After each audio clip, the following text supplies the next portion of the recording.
घुटना, कंधा या कमर, चाहे जैसा हो दर्द, डॉक्टर ऑर्थो आपको देता है दर्द से पूरी आजादी, एक भरपूर जिंदगी।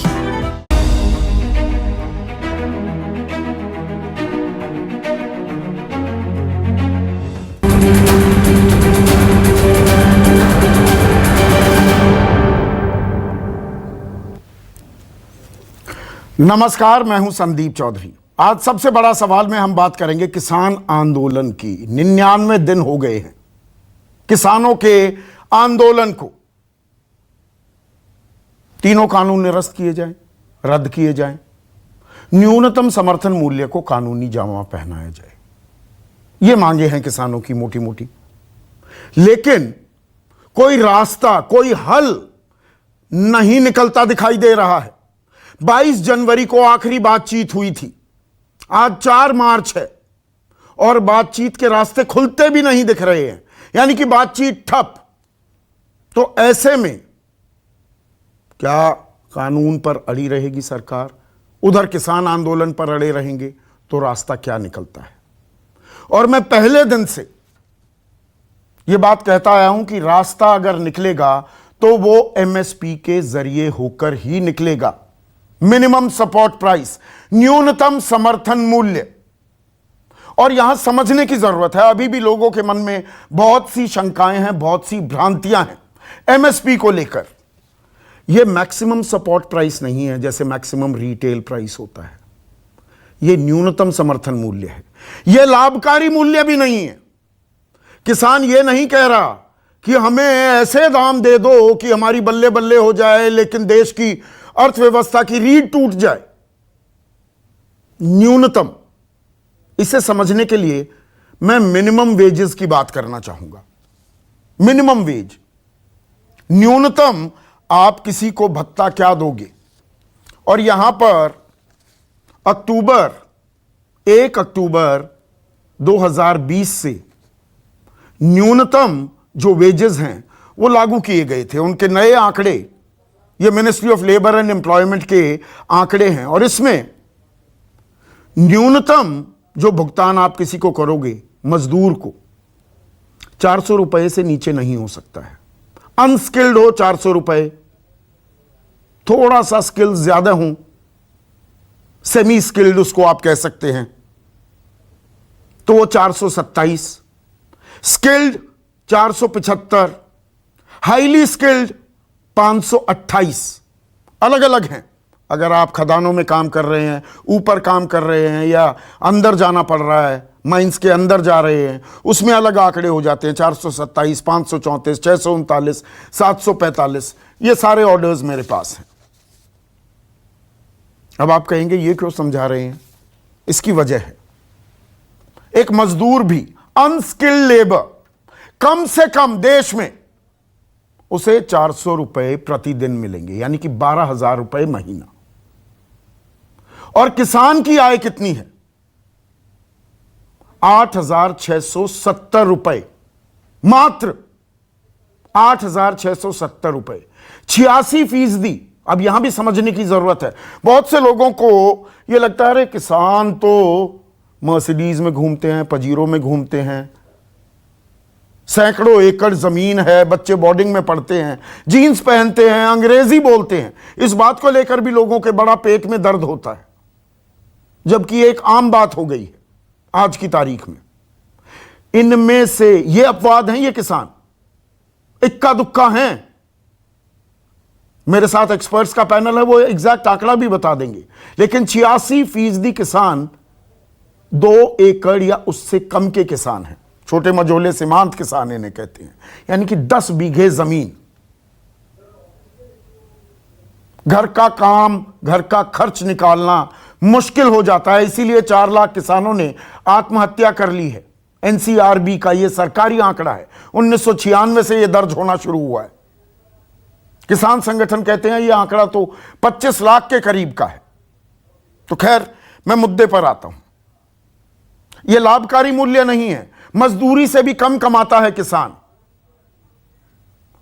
तो न्यूनतम समर्थन मूल्य को एक कानूनी जामा पहनाने में दिक्कत क्या है? यह तब कि जब 2011 में मौजूदा प्रधानमंत्री नरेंद्र मोदी जब गुजरात के मुख्यमंत्री थे तो working group on consumer affairs के वो अध्यक्ष थे और बाकायदा उन्होंने चिट्ठी लिखी थी तत्कालीन प्रधानमंत्री मनमोहन सिंह को कि न्यूनतम समर्थन मूल्य को कानूनी वैधानिक जामा पहनाया जाए, स्टैट्यूटरी बना दिया जाए उसे। आज सरकार कहती है कि एमएसपी था, है और रहेगा, लेकिन हकीकत यह है और यह शांता कुमार कमेटी रिपोर्ट ने कबूल किया है, 6% खरीदी ही एमएसपी पर होती है। दाम तो कुछ भी तय कर दिए जाते हैं, दाम पर भी मैं आऊंगा। जो दाम तय किए जाते हैं उसकी मैं थोड़ी आपको बानगी दे दूं। इस बार 1975 रुपए गेहूं का न्यूनतम समर्थन मूल्य था। धान 1868, गेहूं बिका 1100 रुपए में, धान 1200, 1000 रुपए में बिका। जवार 2620, 1300-1400 रुपए में बिकी। बाजरा 2150, 11 रुपए में, यानी कि 1100 रुपए, 11 रुपए किलो बिक रहा है गांवों में, देहात में। मक्का 1850, 800 रुपए में बिका है। उड़द 6000 रुपए, अरहर 6000 रुपए, मूंग 7196, 5000 रुपए में भी बिकी है। यह कड़वी हकीकत है। तो किसानों को लाभकारी मूल्य तो छोड़िए, न्यूनतम समर्थन मूल्य भी क्यों नहीं मिल पा रहा है? और यह न्यूनतम समर्थन मूल्य तय कैसे होता है, इसको भी समझना बहुत जरूरी है। 1967 में, 1966-67 पहली बार न्यूनतम समर्थन मूल्य की घोषणा की गई थी। और यह घोषणा कैसे हुई? 1 अगस्त को 1964 में लाल बहादुर शास्त्री, जिन्होंने एक नारा बुलंद किया था, जय जवान जय किसान, किसानों के हितों की रक्षा करने के लिए एल.के. झा की अध्यक्षता में एक समिति बनाई गई और उसी समिति की रिपोर्ट के आधार पर 1966-67 में गेहूं को एमएसपी दिया जाने लगा। पहले एक आयोग था, वो एमएसपी तय करता था। आज की तारीख में सीएसीपी एमएसपी तय करता है और इसकी एक प्रक्रिया भी लंबी है। अलग अलग इलाकों में किसी खास फसल की प्रति हेक्टेयर लागत, खेती के दौरान आने वाले खर्च, सरकारी एजेंसियों की स्टोरेज क्षमता, वैश्विक बाजार में उस अनाज की मांग और उसकी उपलब्धता आदि आदि, तब यह कीमत तय होती है। और ये सारे आंकड़े, ये सारी जानकारी सीएसीपी को, commission for agricultural cost and prices को कौन देता है? वो खुद नहीं जुटाते। और एक कॉमन सेंस की बात है, पंजाब में जो लागत लग रही है, हरियाणा में जो लग रही है, उत्तर प्रदेश में, राजस्थान में वो रेतीला इलाका है, मध्य प्रदेश में वो अलग अलग होती जाएगी, लेकिन एक समान लागत मान ली जाती है देश में। और ये आंकड़े भी directorate of economics and statistics, कृषि मंत्रालय में जो सांख्यिकी विभाग है, आर्थिक और सांख्यिकी विभाग, वो बताता है। यानी कि कुछ नौकरशाह, कुछ अफसर बैठकर तय कर लेते हैं कि यह लागत है और उस लागत पर कुछ बढ़ाकर किसानों को देने की बात की जाती है। अब बड़ा हो अल्लाह हो रहा है कि एमएस स्वामीनाथन आयोग की सिफारिशें लागू हो गई, C2+50 यह दे दिया गया है किसानों को। अब यह मैं आपको बता चुका हूं, पर समझना जरूरी है, तभी आप मन बना पाएंगे किसानों की मांग जायज है या नाजायज है। A2 में किसान जितना भी भुगतान करता है अपनी फसल उगाने के लिए, किसी कैश की शक्ल में हो या किसी वस्तु की शक्ल में, यानी कि बीज, खाद, कीटनाशक, मजदूरों की मजदूरी, ईंधन, सिंचाई, यह A2 होता है। इसमें फैमिली लेबर जोड़ दिया जाए, परिवार का मेहनताना जोड़ दिया जाए, तो यह A2+FL होता है।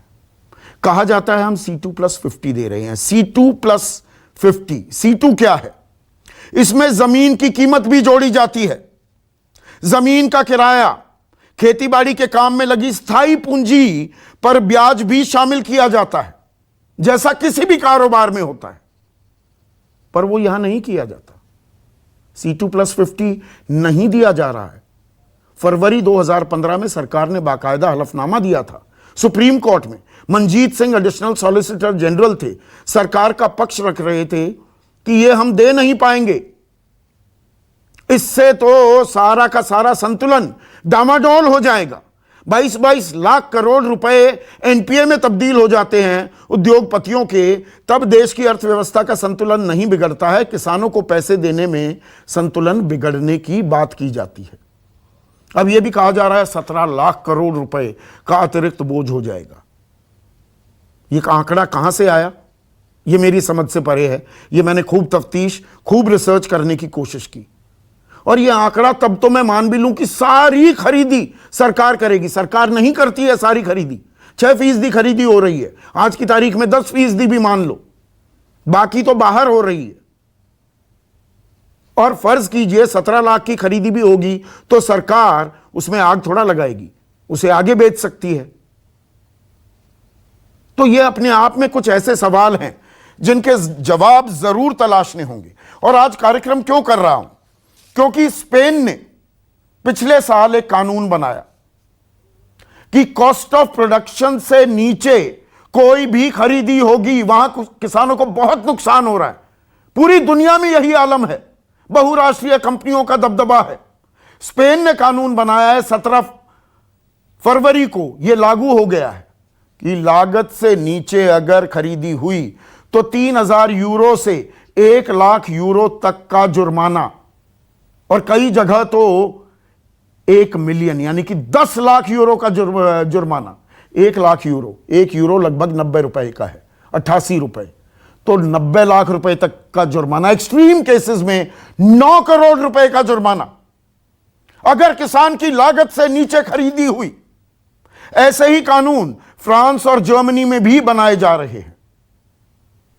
तो यहां इस बारे में हम एक सार्थक चर्चा क्यों करने को तैयार नहीं हैं, यह अहम सवाल है। राकेश टिकैत ने एमएसपी को लेकर ताल ठोकी है, उनकी भी सुनिए। हम तो किसानों के बीच में जा रहे हैं, उनकी फसलें एमएसपी पर नहीं बिक रही। अभी तो ये आंदोलन है, मिनिमम और मैक्सिमम रेट देश में तय होने चाहिए। हमने 20 दिन पहला आटा यहाँ पर लिया बाजरे का, वो 65 रुपए किलो आया, और किसान का 11 रुपए किलो बिक रहा। तो बीच में कहाँ जा रहा? ये जो कंपनियां आ रही है ना बड़ी बड़ी, ये और ज्यादा हालात खराब करेगी, पूरे अनाज को होल्ड करेगी, महंगाई बढ़ाएगी, जैसे आलू में हुआ है। ऐसे में आज का सबसे बड़ा सवाल, न्यूनतम समर्थन मूल्य देने में दिक्कत क्या है? और स्पेन ने भी बनाया कानून, भारत में क्यों नहीं? चर्चा में मेरे साथ बीजेपी की तरफ से प्रकाश चंद्र शर्मा, किसानी को समझते हैं, जानते हैं जमीनी हकीकत को। केसी त्यागी राष्ट्रीय महासचिव हैं, जेडीयू के अहम घटक हैं, एनडीए सरकार की, बिहार में सरकार चला रहे हैं, किसान परिवार से आते हैं, किसान आंदोलनों में शिरकत की है। मेरे साथ सोमपाल शास्त्री, बेहद ही खास मेहमान, देश के कृषि मंत्री रह चुके हैं, और जिस स्वामीनाथन आयोग की लगातार बातें की जाती हैं, उससे पहले जो किसान आयोग था, अध्यक्ष थे सोमपाल शास्त्री। और अगर किन्हीं वजहों से ये ना करते तो आज जो हम एमएस स्वामीनाथन रिपोर्ट कहते हैं वो सोमपाल शास्त्री रिपोर्ट होती। और देवेंद्र शर्मा, देश के फॉरमोस्ट एग्रीकल्चरल एक्सपर्ट, भी मेरे साथ जुड़ गए हैं। देवेंद्र शर्मा, स्पेन में कॉस्ट ऑफ प्रोडक्शन से नीचे, लागत से नीचे अगर दाम मिले किसानों को तो जुर्माने 9 करोड़ तक के जुर्माने, 90 लाख तो लगेगा ही लगेगा। स्पेन, फ्रांस, जर्मनी, समझ में आ रहा है बहुराष्ट्रीय कंपनियां औने पौने दाम में किसानों से माल खरीदती हैं, बाद में वो सब्सिडी भी दे देते हैं। अमेरिका में 42 लाख रुपए की सब्सिडी मिलती है, कनाडा में 11,44,000 की, जापान में 7 लाख की सब्सिडी। हमारे यहां सब्सिडी के नाम पर मिलता है 15,647 रुपए। तो हमारे यहां एमएसपी या लागत सुनिश्चित क्यों नहीं की जा रही, दिक्कत कहां है? देखिए, ऐसे समय पर संदीप जी, जबकि हम देख रहे हैं कि दुनिया में बहुत सारे देश जो है अग्रणी है, वो सब मार्केट ओरिएंटेड एग्रीकल्चर को फॉलो करते हैं, और ये कहा जा रहा है हमें कि मार्केट्स ही किसानों को एक अच्छा दाम देंगी, और इसीलिए ये तीनों लॉ जो है बहुत महत्वपूर्ण है भारत के किसानों के लिए। लेकिन जो स्पेन ने कर दिखाया है, पिछले साल उन्होंने फरवरी में एक लॉ लेकर आए हैं, जिसमें उन्होंने पहली बार ये देखा गया है दुनिया में कि किसी देश ने इतनी हिम्मत की है कि उन्होंने ये कहा है कि किसी भी ट्रेडिंग में अगर कॉस्ट ऑफ प्रोडक्शन कवर नहीं होती है तो वो इलीगल मानी जाएगी। और उसके लिए जैसा आपने पहले कहा, प्रावधान है 3,000 यूरो से लेकर 1 मिलियन यूरो तक के पेनल्टीज का। अब उसकी इंप्लीमेंटेशन अभी तक चल रही है, क्योंकि उसमें बहुत सी चीजें हैं जो सॉर्ट आउट करनी है, आप सब समझते हैं। और उससे पहले फ्रांस ने भी ये किया था। फ्रांस ने 2018 में एक ऑर्डिनेंस लाकर उन्होंने कहा था कि जो किसानों को जो प्राइस मिलता है, जो रिटेल बेचता है, उसको 10% उसमें ऐड करना पड़ेगा ताकि वो किसानों तक वो जा सके। ये प्रेसिडेंट मैक्रोन ने वहां पर ये फ्रांस में किया। उसी के साथ साथ जर्मनी ने भी एक लॉ को अमेंड किया ताकि अनफेयर ट्रेड प्रैक्टिसेस को उसमें एड्रेस किया जाए। लेकिन इंटरेस्टिंग बात यह है कि ये सब बातें जब हो रही थी तो स्पेन ने एक जो कदम लिया है आगे, और जो कि कॉस्ट ऑफ प्रोडक्शन को प्रोटेक्ट करता है कि उसके नीचे ट्रेडिंग नहीं होगी, और यह हर किस्म की फसल के ऊपर है, एग्रीकल्चर की हो, फॉरेस्ट्री की हो, फूड की हो या लाइवस्टॉक की हो, सबके जो आउटपुट है उसके ऊपर देखा जाएगा कि भाई उनकी कॉस्ट ऑफ प्रोडक्शन जो है वो प्रोटेक्ट होती है कि नहीं होती है। और पहले रिटेलर को और अंत के रिटेलर को सबको वो उसको फॉलो करना है, यानी सप्लाई चेन में ये एड्रेस की जानी है। मुझे लगता है कि ये बहुत महत्वपूर्ण डेवलपमेंट है सारी दुनिया और के ये उन देशों में हो रहा है, Devendra Sharma, correct me if I am wrong, Spain की बात हो रही है, कानून बना दिया है, 27 फरवरी को लागू हो गया। वहां 5-7% लोग ही खेती करते हैं, अमेरिका में तो 2% है। यहां पर 2/3 जनता किसानी पर निर्भर है। तो 2/3 जनता को एक सुरक्षा कवच देने की बात हो रही है। वहां 2-4%, 5% जनसंख्या के लिए भी सुरक्षा कवच दिया जा रहा है, यहां क्यों नहीं? इंटरेस्टिंग आपने ये एंगल उठाया है, क्योंकि हमारे देश में ये कहा जाता है कि जब खेती में लोग कम हो जाएंगे तो उनकी इनकम बढ़ने के चांसेस हैं, ये कहा जाता है। और यही डबलिंग फार्मर्स इनकम की जो अगर अप्रोच देखें, वहां भी यही है कि जो भी 1.8% जो है लोग बाहर निकल रहे हैं, अगर उसको डबल कर दिया जाए या तकरीबन 2.4 कर दिया जाए हर साल जो निकले, तो किसानों की जो इनकम है बढ़ती है। लेकिन इंटरेस्टिंग है कि स्पेन का एग्जाम्पल लें या यूरोप का लें, वहां पर यह देखा गया है कि मैंने अभी एक एनालिसिस कर रहा था संदीप जी, कि स्वीडन जैसे देश में जहां पर की बहुत मिनिस्क्यूल पॉपुलेशन रह गई है एग्रीकल्चर में, वहां तो एग्रीकल्चर की अगर मिनिस्क्यूल पॉपुलेशन है, बहुत कम पॉपुलेशन है, तो उनकी तो इनकम बहुत ज्यादा होनी चाहिए। लेकिन स्पेन के अलावा, स्पेन तो उसमें आ जाएगा कि एवरेज यूरोप की जो डायरेक्ट इनकम सपोर्ट है उससे भी ज्यादा जो है, डबल जो है स्वीडन में किसानों को दी जाती है। और ये डायरेक्ट इनकम सपोर्ट से जो टोटल किसानों की इनकम है वो 54% जो है वो डायरेक्ट इनकम सपोर्ट से आ रहा है, यानी सब्सिडी से आ रहा है।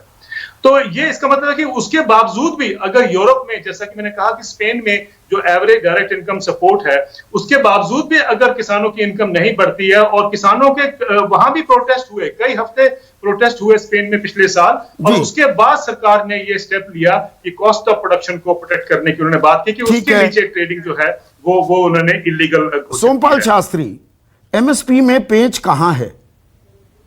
एमएसपी को कानूनी जामा क्यों नहीं पहनाया जा सकता?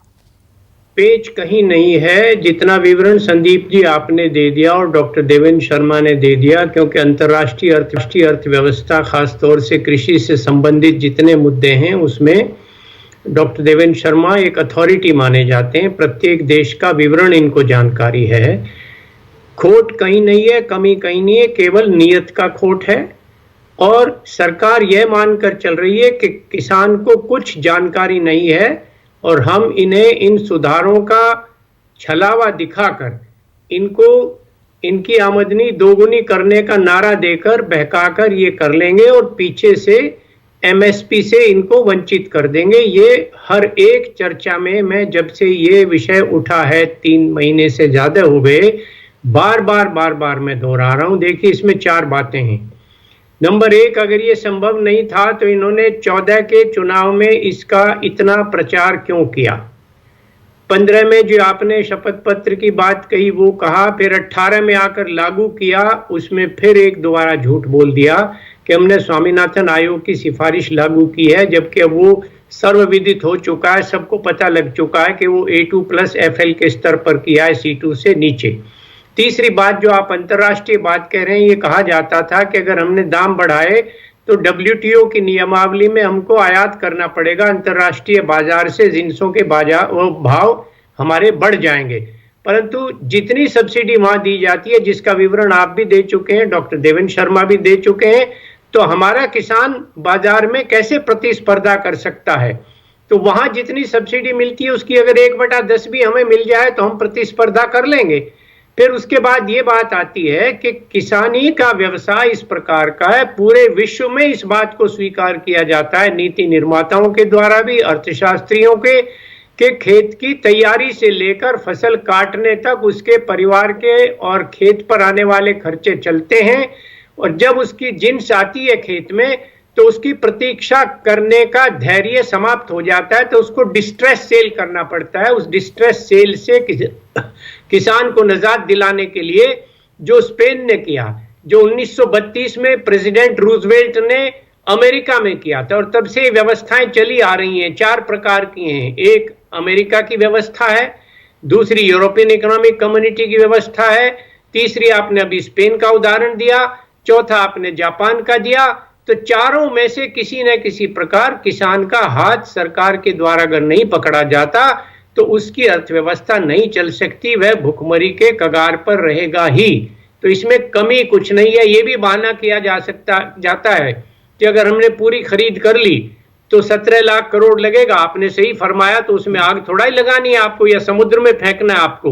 उसकी आप इशू प्राइस तय कर सकते हैं। उसी दिन अगर कोई बड़ा घराना, चाहे अंबानी हो, अडानी हो, ITC हो या वॉलमार्ट हो, अगर आकर मंडी में वो उससे ज्यादा या उतनी बोली लगाएगा तो वो ले सकता है। तो ये पूरी तरह से भ्रामक खबर फैलाई जा रही है। बहुत से ये काले कोट गुलाबी अखबार वाले बिजनेस पेपर्स जो हैं जी, 17 लाख करोड़ सरकार को थोड़ा सारा खरीदना है, और सारा अगर आप खरीद भी लेंगे तो आप बेचेंगे ना। मैं तो और कह रहा हूं संदीप जी, अगर खरीदना भी पड़ा तो लोग क्या अनाज और दाल और तिलहन खाना बंद कर देंगे क्या? उनकी इशू प्राइस तय कर दीजिए। जिसको दाल मिल चलानी है, चावल मिल चलानी है, आटा मिल चलाना है, मैदा मिल चलाना है, दलिया बनाना है, प्रोसेसिंग करना है, तो वो गवर्नमेंट उसकी इशू प्राइस तय कर दे, जो जापान में व्यवस्था है। आज की तारीख में बाजरा 11 रुपए किलो बिक रहा है गांव में, और आप अगर गुरुग्राम में रहते हैं, मैं नोएडा में दुकान में जाकर 1 किलो आटा खरीदता हूं बाजरे का तो 120 रुपए किलो बिक रहा है। जी हाँ, तो सही कह रहे हैं आप। तो उनको जिनको खरीदना है वो तो मार्कअप करेंगे, बल्कि मैं तो उससे आगे गया हूं। मैंने तो ये कहा है कि जो पेरिशेबल कमोडिटी है, दूध है, सब्जी है, फल है, मछली है, अंडा है, इन सब का भी रिजर्व प्राइस तय की जाए, MSP, और मंडियों में उसकी बोली लगे।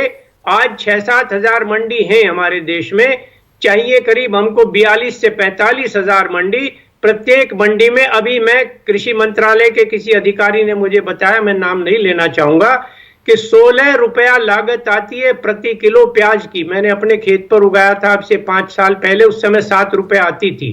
तो अगर 16 रुपया किसान का बिकेगा तो उसको एक नया पैसा बचता नहीं है। कम से कम 20 में उसका बिके तो उसको 25% ग्रॉस प्रॉफिट होता है। प्याज का आपने जिक्र किया, मैं एक उदाहरण दे दूं, थोड़ी देर के लिए रोक रहा हूं सोमपाल जी आपको। 2018 दिसंबर का एक वाकया मैं आपके सामने पेश करना चाहूंगा। देवेंद्र शर्मा ने यह आर्टिकल लिखा है, हमारे साथी हैं, अहमदनगर का ये जिक्र कर रहे हैं, महाराष्ट्र के अहमदनगर का। 2657 किलो प्याज एक किसान जिसका नाम श्रेयस अभाले था, श्रेयस ने 2657 किलो प्याज बेचा। प्याज का दाम मिला 1 रुपए। सोमपाल जी, दर्शकों ध्यान से सुनिएगा जी, नहीं मेरे सामने 2657 रुपए उसकी लागत थी, 2651 रुपए। 6 रुपए उसे मिले। 6 रुपए का मनी ऑर्डर भेज दिया उसने परेशान होकर तत्कालीन मुख्यमंत्री को महाराष्ट्र के। संदीप जी, एक घटना और, मैंने अब से 4 वर्ष पहले गुड़गांव की मंडी में अपने सामने एक देखा मामला भिवानी से एक व्यक्ति ट्रक भरकर लाए प्याज की, 4,800 रुपया भाड़ा था और उसकी बोली लगी पूरे ट्रक की 3,600 रुपये। तो इससे भी भयावह उदाहरण है जो आप दे रहे हैं। तो वो किसान मंडी में ही छोड़कर चला गया कि भाड़ा भी इन्हीं से ले लो, प्याज भी ले लो, मेरी तो जो कुछ हुआ वो अपना घर चला गया वापिस। तो ऐसी अनेकों बार घटनाएं हुई। कभी दूध फेंकना है, कभी टमाटर फेंक रहे हैं, कभी आप प्याज फेंक रहे हैं, कभी लहसुन फेंक रहे हैं। आलू तो 4 साल तक बिका है 2.5 से लेकर और 4, 5, 6 रुपए तक किसानों का। मैंने जाकर देखा फिर तो यहाँ पर एक मिनट जी, केसी त्यागी, आप लगातार पैरवी करते रहे हैं कि ये न्यूनतम समर्थन मूल्य की बात छोड़िए, लाभकारी मूल्य मिलने चाहिए किसानों को। न्यूनतम समर्थन मूल्य तो ये है कि भैया जितनी लागत है लो, थोड़ा बहुत काम चलाने के लिए हम ये पक्की चीज कर रहे हैं, बाकी ऊपर बेच सको तो बेच लो। बेच नहीं पाता है। यहां तो न्यूनतम समर्थन मूल्य की लड़ाई वही अंजाम तक नहीं पहुंच रही। लाभकारी मूल्य तो बहुत दूर की कौड़ी है जिसकी आप लगातार पैरवी करते हैं। संदीप जी, आपके प्रारंभिक संबोधन के, देवेंद्र शर्मा जी के विश्लेषण के और हमारे परम मित्र श्री सोमपाल शास्त्री जी जो कृषि मंत्री रहे हैं, उनके विश्लेषण के बाद कुछ कहने को बचता नहीं है। लेकिन आपने एक जिक्र किया था, मेरे हाथ में एक अखबार है जिसमें लिखा है टैक्सिंग एग्रीकल्चर इनकम, कि किसानों का एक बड़ा हिस्सा बहुत पैसे वाला हो गया है और अब इन पर इनकम टैक्स लगना चाहिए। तो मैं अपनी बात संक्षेप में यही शुरू करना चाहता हूं। इस समय देश के हर किसान पर 1 लाख रुपए का कर्जा है। 2019 की नाबार्ड की रिपोर्ट के मुताबिक, जो अनपढ़ हैं वो पढ़ लें, जिन्होंने आंकड़े दिए थे, किसानों की संख्या का देश में कोई आंकड़ा नहीं है। जो प्रधानमंत्री की पीएम किसान निधि है उसके मुताबिक जो ताजा आंकड़ा आया है वो 14.5 करोड़ का है। सही बात। हिरन कितने हैं इसका पता है, बाघ कितने हैं इसका पता है, गौरैया कितनी इसका पता, लेकिन कृषक किसान कितने हैं इसका कोई ब्यौरा सरकारों के पास नहीं है। सरकार नहीं, शास्त्री जी, सोमपाल जी, सरकार रो, खाली एनडीए नहीं, यूपीए भी, कांग्रेस भी 2018 में जारी कृषि जनगणना के मुताबिक 68% हेक्टेयर से कम जमीन है एक किसान के पास। 2019 के मुताबिक 16 अगस्त 2019 की नाबार्ड रिपोर्ट के मुताबिक 52.5 किसान कर्जे में हैं। ये भी 8 साल पुराने आंकड़े हैं, माफ करना। और चीते कितने आगे हैं, टाइगर वहां का कोलकाता टाइगर कितना आ गया, बंगाल टाइगर, वो सब रोज पढ़ रहे हो आप। एनएसएसओ के मुताबिक मासिक आय जो आपने बताई 8,931 रुपये है। और जो एनसीआरबी का आंकड़ा है उसके मुताबिक प्रतिदिन 28 किसान आत्महत्या कर रहे हैं। अब मैं ये कहना चाहता हूं, अच्छा हाँ, दूसरी चीज जो भी आप कह रहे थे देवेंद्र शर्मा जी भी, रोजगार में खेती का हिस्सा 41.49, इंडस्ट्री में 26 और सर्विसेज में 32। अब मैं उस बात पर आ रहा हूं जहां से आपने देवेंद्र शर्मा जी ने शुरू की है। शर्मा जी, आप विद्वान हैं, अमेरिका में भी 2018 में पहले ये कानून बन चुका है और 2 कानून बने हैं उन किसानों के लिए जब प्राइसेस बाजार में कम हो जाते हैं और किसान अपना बेचना चाहता है। एक 2018 में उन्होंने अपनी एग्रीकल्चर पॉलिसी जो जारी की है उसके मुताबिक एक तो एग्रीकल्चर रिस्क कैंपेन बनाया उन्होंने, दूसरा बनाया उन्होंने प्राइस लॉसेस कवरेज। अमेरिका में तो ये काम हो रहे हैं जहां 2% है, जहां आधी आबादी कृषि कार्यों में लगी हुई है, वहां किसान आत्मनिर्भर बन जाए, भगवान भरोसे है। अब यहां पर एक और चीज थोड़ा आप समझाइए मुझे, और मैं सोमपाल जी का भी इंटरवेंशन चाहूंगा। केसी त्यागी साहब, एक सेकंड के लिए रुकिए। देखिए, खेल जो है ना, ये लागत, किसान की लागत कितनी लगती है, और बता दिया जाता है लागत पर 50% भी ऊपर दे दिया, वो तो नहीं दिया जा रहा है। लेकिन ये लागत भी कौन तय करता है? अलग अलग जगह की अलग अलग लागत है। बहुत से लोग कहते हैं कि लागत पर 50% करो तो गेहूं की कीमत होनी चाहिए 2800 रुपए क्विंटल, यानी कि लागत ही 1700-1800 रुपए है। यहां पर दाम मिल रहा है उतना। यह लागत तय करने में भी अपने आप खेल है क्या? देखिए नहीं, सोमपाल जी जिक्र मैं कर सोमपाल रहे जी थे, आ रहा हूं, मैं एक तो सेकंड उन सर, आ रहा हूं। लोगों में से मानता हूं, उन लोगों में से मानता हूं जो कृषि कार्यों के लिए निरंतर चिंता व्यक्त करते रहते हैं, और इन्हीं के प्रयासों से भानु प्रताप सिंह कमेटी बनी थी। सोमपाल जी गलत तो नहीं कह रहा? जी हाँ, बिल्कुल ठीक कह रहे हैं हम। इसके सेक्रेटरी की रिपोर्ट आपने जरूर पढ़ी होगी, उसने डिसेंट ऑफ नोट लिखा है। DC Mishra, G R Saini, नहीं सैनी उसका नहीं, इसमें तो जो है note of dissent on foreign policy by economic and statistical adviser ministry of agriculture mister बात रखिए अपना। हाँ सॉरी, जी.आर. सैनी। हाँ खैर, हाँ ये आपके प्रयासों से जो बनी हुई कमेटी है, देश के प्रख्यात किसान नेता भानु बाबू के नेतृत्व वाली, कुंभारा मारिया जी उसमें हैं। ये कहता है कि भाई मैं तो बेसिकली डिसएग्री करता हूं, I have serious difference of opinion on the report of high powered. तो दूसरा सवाल ये उठता है कि दिल्ली में चाहे CACP हो, नीति आयोग हो, उससे पहले का कृषि मूल्य आयोग हो, इन सब में हमारे वर्गों के प्रतिनिधि नहीं है। बुनियादी सवाल, दाम तय करने वालों में हमारे वर्गों के प्रतिनिधि नहीं, नीति आयोग में हमारे वर्गों के प्रतिनिधि नहीं। लिहाजा मैं चौधरी चरण सिंह जी की उस अवधारणा से सहमत हूं कि राज सत्ता पे कब्जा जब तक नहीं होगा। सोमपाल जी, आप कृषि मंत्रालय में गए, कितनी सारी चीजें आपने की, मैं उस दिन आपके साथ बैठा था, कितने तरह के प्रयोग आप कर रहे थे।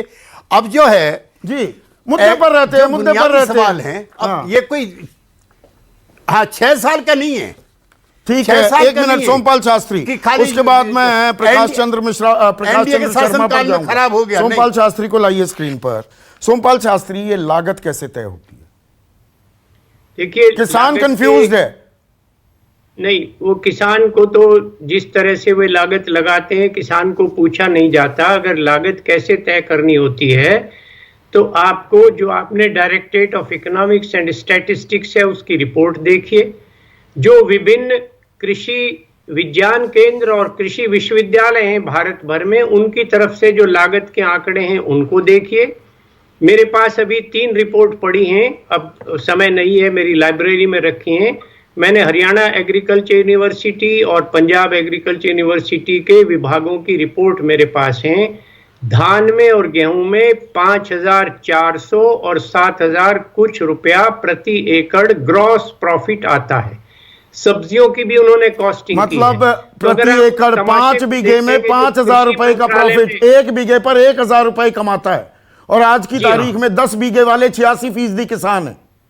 ये आलम है। बात यह है कि भारत सरकार या राज्य सरकार का जो चपरासी है, उसकी आय किसान से जो कम 10 एकड़ तक का किसान है, 10 एकड़ कह रहा हूं मैं, 2 और 4 और 6, 8 की बात नहीं कर रहा हूं, 10 एकड़ के किसान की आय से 2 या 3 गुना आय होती है सरकार के चपरासी की और सिपाही की। और इस तरह के किसान 86% या 87% हैं देश में। प्रकाश चंद्र शर्मा, आप भी किसानी जानते हैं, यहां लाभकारी मूल्य नहीं, न्यूनतम समर्थन मूल्य देने में इतने पेंच डाले जा रहे हैं। इतने पेंच डालने की जरूरत है क्या? संदीप जी, काफी वरिष्ठ पैनल बैठा हुआ है, और यहाँ पे मैं मानता हूँ कि नकार खाने में चींटी की आवाज होगी, बहुत छोटी आवाज होगी मेरी। लेकिन एक बात मैं बहुत स्पष्ट तरीके से कहना चाहूंगा कि देखिए, नकल में भी अकल की आवश्यकता होती है। जो डेटा हम पेश कर रहे हैं, हमने भी स्पेन का उदाहरण लिया, कानून बन गया स्पेन में, तो हमें ये भी बताने की आवश्यकता है कि GDP में स्पेन का हिस्सा कितना है, भारत में कितना है। स्पेन में 2.7% कृषि क्षेत्र का स्पेन में हिस्सा है, जबकि भारत का हिस्सा 17.5% है। अमेरिका में कृषि का हिस्सा सिर्फ 1% है। अब आते हैं रोजगार पे, जो रोजगार का डेटा मानिए नहीं, ये घटा क्यों? एक मिनट, आपने अच्छा आंकड़ा दिया प्रकाश बाबू। ये भारत की सकल घरेलू उत्पाद में, GDP में कृषि का योगदान कभी 50% से भी ऊपर होता था, वो 16, 16.5, 17% क्यों आया? क्योंकि किसान को कभी लाभकारी मूल्य ही नहीं मिला। 8,600, 700 रुपए उसकी मासिक आय है, तो कंट्रीब्यूशन तो घटता चला जाएगा ना। अगर एक चपड़ासी भी किसान से, बड़े किसान से, 50 बीघे के किसान से दुगना तिगना कमाएगा, तो सकल घरेलू उत्पाद में किसान का योगदान तो घटेगा ही ना। मैं वही कहना चाह रहा हूँ कि अगर पिछले सालों में हम देखें लगातार, मतलब मैं किसी सरकार को ब्लेम नहीं कर रहा, लेकिन हमने किसी क्षेत्र की जितनी उपेक्षा नहीं, की मैं है, सारी सरकारों को उसके ब्लेम लिए कर रहा शायद हूँ। प्रकाश जी, एक और इंटरवेंशन, मैं सारी सरकारों को ब्लेम कर रहा हूँ। 67 से एमएसपी है, ये एमएसपी के खेल में किसान को फंसा रखा है। संदीप जी, मैं वही कह रहा हूँ कि हमारी अर्थव्यवस्था, हमारी नीति नियति किसी थी, किसी है, किसी रहेगी, और यह बात इस सरकार ने जानी है। इस बिल के माध्यम से हमें इसके दोनों पहलू देखने की आवश्यकता है। देखिए, आप बराबर कहते हैं कि चर्चा होनी चाहिए, और चर्चा के बाद उसमें कोई अच्छी परिणाम निकले, बुरे परिणाम निकले, हमें दोनों पक्षों को देखना चाहिए।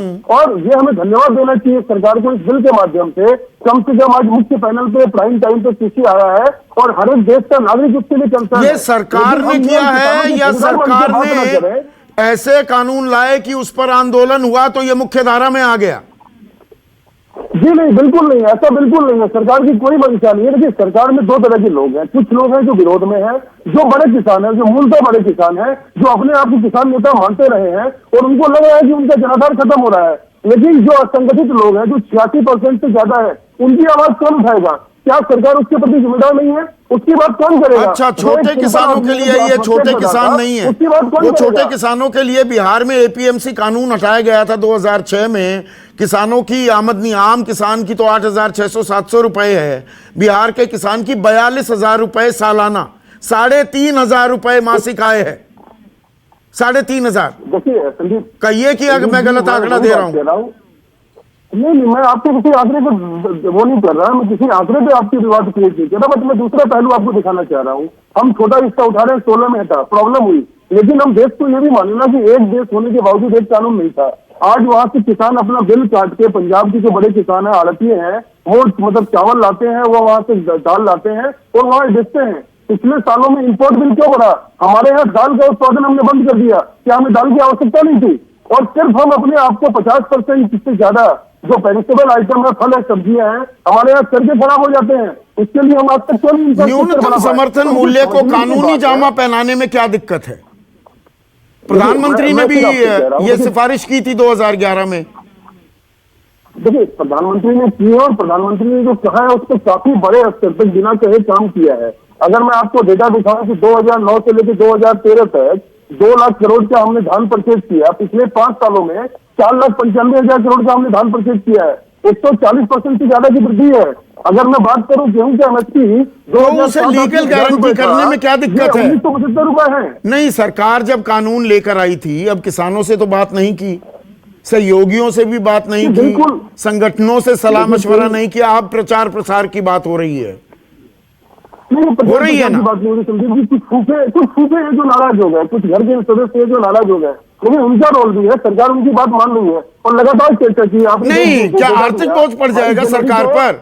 न्यूनतम समर्थन मूल्य को जनवरी के बाद को कानूनी जामा पहना दिया जाए तो सरकार पर कौन सा बोझ पड़ रहा है? मैं ये समझना चाह रहा हूँ। देखिए, मैं संदीप जी, देखिए, सरकार, माननीय प्रधानमंत्री, माननीय हमारी जो फाइनेंस मिनिस्टर है, मतलब पार्लियामेंट के पटल से ये कह चुकी है।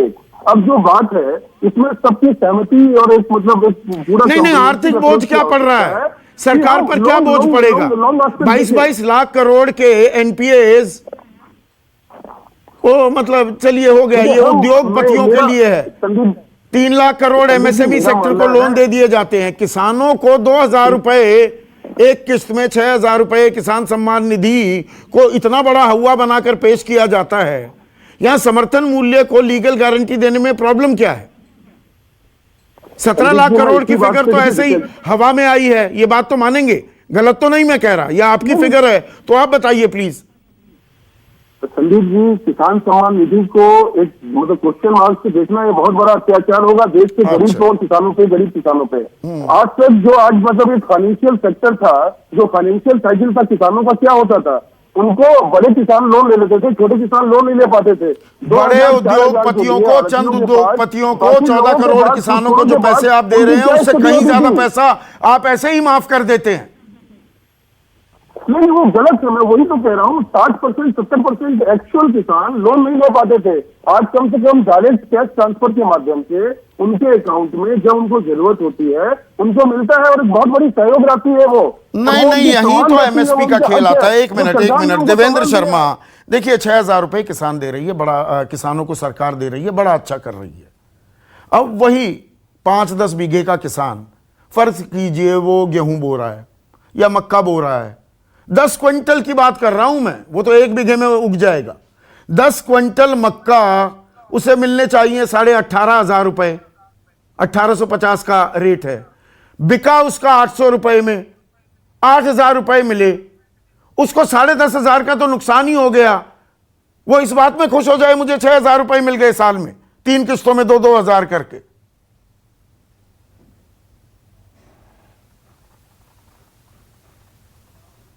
देवेंद्र शर्मा, आपसे सवाल था।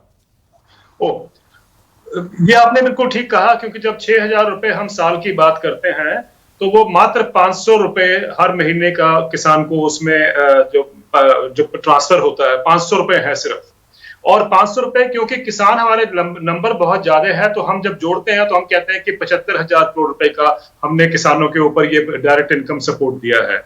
ये जो आंकड़े हैं इस तरीके के, जैसे कहा जाता है कि पैडी हमने 2 लाख थी, 2 लाख करोड़ की हम खरीदते थे, अब हमने इतने खरीदते हैं। लेकिन आपने जैसे पहले कहा कि शांता कुमार कमेटी ने कहा कि मात्र 6% किसानों को देश में एमएसपी मिलता है। 94% फार्मर्स जो है वो मार्केट्स के ऊपर डिपेंडेंट है। इसमें सवाल सबसे बड़ा ये उठता है, ये आर्गुमेंट ये दिया जा रहा है कि छोटे किसानों की हम कदर करने हैं, उसकी हम हेल्प करने के लिए ये लॉज लेके आ रहे हैं। लेकिन इंटरेस्टिंग बात यह है कि दुनिया में कहीं पर ये छोटे किसानों के लिए ये लॉज जो है या मार्केट ओरिएंटेड एग्रीकल्चर है वो सक्सेसफुल नहीं हुआ। जब कहीं दुनिया में ये सक्सेसफुल नहीं हुए ये मार्केट रिफॉर्म्स, तो मुझे ये समझ नहीं आता कि हम ये कैसे क्लेम कर सकते हैं कि भारत में वो छोटे किसानों की मदद करें। और यहां पर एक और शांता कुमार कमेटी की आपने रिपोर्ट का जिक्र किया, तो क्या शांता कुमार कमेटी रिपोर्ट ने साफ शब्दों में यह सलाह नहीं दी थी कि जो ये लाभार्थी हैं इनकी संख्या कम करके 40% ले आइए, जो 57 बल्कि 67% के करीब थी, 40% ले आइए और इससे खाद्य सब्सिडी 30,000 से 40,000 करोड़ की खाद्य सब्सिडी बच जाएगी। यह भी लिखा है शांता कुमार कमेटी रिपोर्ट में। एफसीआई को धीरे धीरे डिसमेंटल कीजिए, जो सरकारी खरीद का मेन हमारी एजेंसी है। यही तो डर है किसानों को। आपने बिल्कुल ठीक कहा। अभी जो ये नीति आयोग ने भी उसी बात को आगे लेके एक रिपोर्ट पेश की है, जहां पर वो भी कह रहे हैं कि वो 67% से हम घटाकर 40% कर दें, जो नेशनल फूड सिक्योरिटी एक्ट के अंदर बेनिफिशियरी है। और उसके तहत तकरीबन उनका ये कहना है कि तकरीबन 45,000 करोड़ रुपए का जो है बचत होगी। लेकिन जब आपने बिल्कुल ठीक कहा, जब कॉर्पोरेट के जो बैड लोन्स हैं उसको माफ किया जाता है, तब किसी ने कभी ने कहा कि इसको कैसे काम करेंगे। इस तरह के तर्क नहीं दिए जाते। अब मेरे पास 1 मिनट बची है। सोमपाल शास्त्री और केसी त्यागी स्क्रीन पर। केसी त्यागी से शुरू करूंगा, लास्ट कमेंट में चाहूंगा सोमपाल शास्त्री का। केसी त्यागी, एमएसपी की लीगल गारंटी ही रास्ता है? किसानी का मुद्दा अब मुख्य धारा में आ गया है। 30 सेकेंड्स जी। देखते तो मैं प्रकाश चंद्र शर्मा जी को ये बता दूं कि मैं उन लोगों में से हूं जो चाहते हैं कि प्रधानमंत्री का यश भी बढ़े और इस सरकार की उम्र भी बढ़े। लेकिन जो काम हो रहे हैं उन दोनों से नुकसान हो रहा है। अभी मेरे सामने एक कागज रखा है कि एस्मा जो चीनी मिल मालिकों की संस्था है, उसने कहा कि चीनी का दाम 34.50 kg कर दो और गन्ने का 1 नया पैसा मत बढ़ाओ। तो इनसे ना तो हमारी सरकार की उम्र बढ़ती और ना नेताओं की कीर्ति बढ़ती। तो ये जो इस तरह के काम होते हैं, और अब से 3-4 महीने पहले 31 रुपये किलो जो चीनी थी वो 33 हो गई है। और मैं आपको लिख के दे रहा हूं प्रकाश सिंह जी, 34.50 दाम होगा चीनी का। और नीति आयोग ने कहा है कि जो चीनी का दाम होगा उसके ही अनुसार। ठीक है। और यहां पर सरकार 3,500 करोड़ जी गन्ना किसानों को राहत दी गई। दरअसल सोमपाल शास्त्री, वो किसानों को राहत नहीं थी, वो मिलों को राहत थी। लेकिन क्या एमएसपी का ये पेच सुलझ पाएगा? रास्ता क्या है, कैसे सुलझ सकता है? Last comment, 30 seconds please. कोई रास्ता नहीं है। सरकार को अपना शासक होने का जो अहंकार है वो छोड़ना पड़ेगा। पहले कहा जाता था कि प्रजा राजा की संतान होती है, परंतु लोकतंत्र में ये परिभाषा बदल दी गई है। उसमें राजा जो है, शासक जो है, वो प्रजा की संतान होता है, उसके मत से, उसकी राय से चुना जाता है, उससे पैदा होता है। तो ये जनता को, गरीब जनता को, देश की आधी से ज्यादा जनता जो खेती में लगी है, कोरोना काल में सारे उद्योग, सेवा क्षेत्र, उड्डयन, होटल, रेस्टोरेंट सब बंद हो गए। अगर इस देश को बचाया तो खेती ने बचाया है। बिल्कुल। तो इसको अपनी माता मानकर अगर करेंगे तो 2 मिनट लगते हैं फैसला करने में, और अगर अड़ियल रुख रखा तो पहले जिस तरह शासकों का हश्र हुआ है उसे होने में दूर नहीं है। उसके तो लक्षण यानी स्पष्ट कि रूप से इच्छा शक्ति हो तो रास्ता निकल सकता जी। है, और किसानों को लाभकारी मूल्य क्यों ना मिले। किसान को अगर अन्नदाता कहा जाता है, भगवान कहा जाता है, कोरोना काल में सही कह रहे थे सोमपाल शास्त्री, अर्थव्यवस्था 23.9% का गोता खा गई। किसानों ने अपने मजबूत कांधों पर अर्थव्यवस्था को बरकरार रखा 3.4%, और पिछली तिमाही में 3.9% की विकास दर दिखाई। तो विकास दर का इनाम तो मिलना चाहिए ना किसान को, मिलेगा क्या? इस बारे में आप भी सोचिए। नमस्कार। खास जड़ी बूटियों से बना पेट सफा आयुर्वेदिक क्यों? आज ही ले आएं। पेट सफा पहली रात से ही असर दिखाता है और इसकी आदत भी नहीं पड़ती। पेट सफा, हर रोग दफा।